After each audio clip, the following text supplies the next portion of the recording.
안녕하세요. 5월 21일 일요일 테크 투자 뉴스 요약입니다. 그레이디언트에 대한 뉴스입니다. 보툴스턴 기반 기업 그레이디언트가 센토러스 캐피털이 주도하는 2억 2,500만 달러의 D 시리즈 라운드를 유치하며 10억 달러 가치로 유니콘 기업이 된 것으로 밝혀졌습니다. 그레이디언트는 음식 및 음료 부문, 제약 부문과 광업 부문 등 각 분야의 기업들이 사용하는 폐수 관리 및 처리 도구를 개발하며 시장에서 큰 성장을 이루고 있다고 합니다. 다음은 뉴스칩, 뉴칩. 이 사업 실패로 파산 직전에 놓인 끝에 근로자와 고객들이 불만을 제기하며 단체 퇴사 운동을 벌였다는 소식입니다. 이전에는 지금의 엑셀러레이터 모델로 전환하기 전에 여러 가지 투자 모금 플랫폼에서 최고 거래를 집계하던 뉴스칩은 창업팀들이 서비스 제공을 지나치게 비싸게 느껴받지 못하고 있는 등 몇몇 약속하지 못한 부분으로 고객들의 불만 증폭되었다는 지적이 제기되고 있습니다. 끝으로 뉴스칩은 파산을 선언하고 현재 법원과 협상 중인 VC, 패밀리 오피스, PE펀드 등과 함께 연속성 계획을 구상 중이라고 밝혔습니다.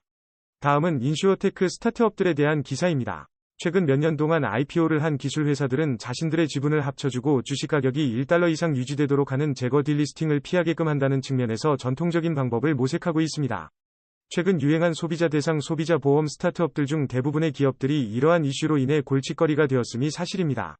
그러나 자동차 보험업 회사 레모네이드는 이러한 진이은 추세에서 벗어나 매년 약 30%의 상승률을 거듭하고 있습니다.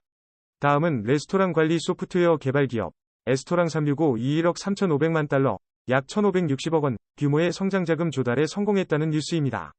이번 투자는 KKR과 엘캐터튼 이 공동 주도에 진행되었으며 ICONIC 그로스와 베세머 벤처 파트너즈 등 이전 투자자들이 추가로 참여하기도 했습니다. 에스토랑 365은 이 자금을 활용해 회계, 분석, 직원 및 재고 관리를 위한 소프트웨어 개발과 확장을 추진할 계획입니다. 다음은 ESG가 초기 스테이지 펀딩 확보를 위한 비즈니스 모델에 통합되어야 한다는 뉴스입니다. ESG가 계속해서 성장하고 있다는 것이 밝혀졌고, 장기적으로는 노후화를 방지하고 경제적, 투자적으로 센스 있게 투자할 수 있도록 가치를 창출할 수 있다는 것입니다.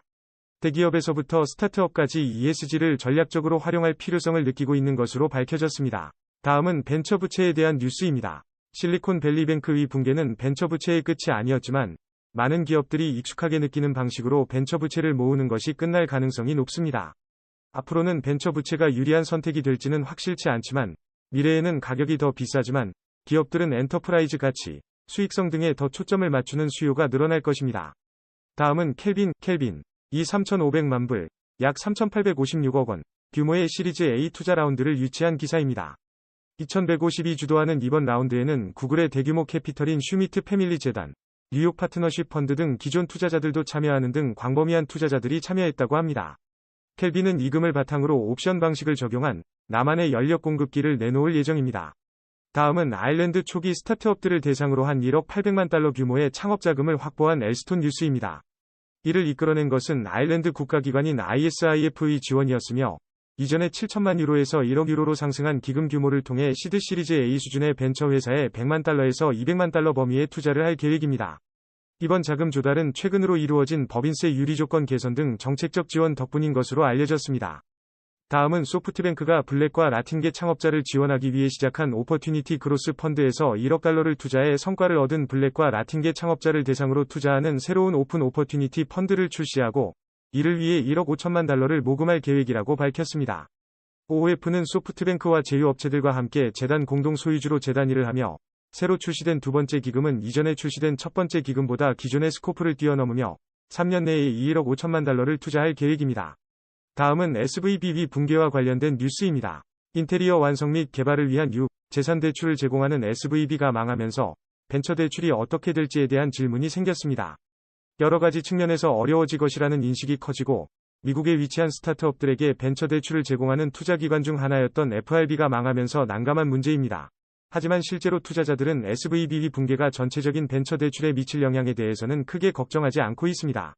다음은 스타트업 시드 라운드 및 뒤따르는 A, B, C 및 뒤따르는 라운드의 평가가 전 세계적으로 하향세를 보인다는 내용의 뉴스입니다.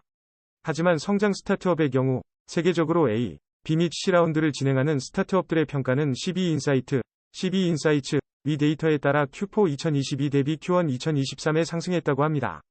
이러한 흐름에서 보았을 때 시드 라운드를 진행하는 스타트업들의 평가는 상승세이나 나중에 진행되는 단계에서는 하락 추세이며 이러한 상황이 지속된다면 시드 라운드에서 A 라운드까지 스타트업들이 가치를 잃게 될까라는 질문이 더욱 흥미롭게 나옵니다. 그럼 오늘의 요약을 마칩니다. 감사합니다.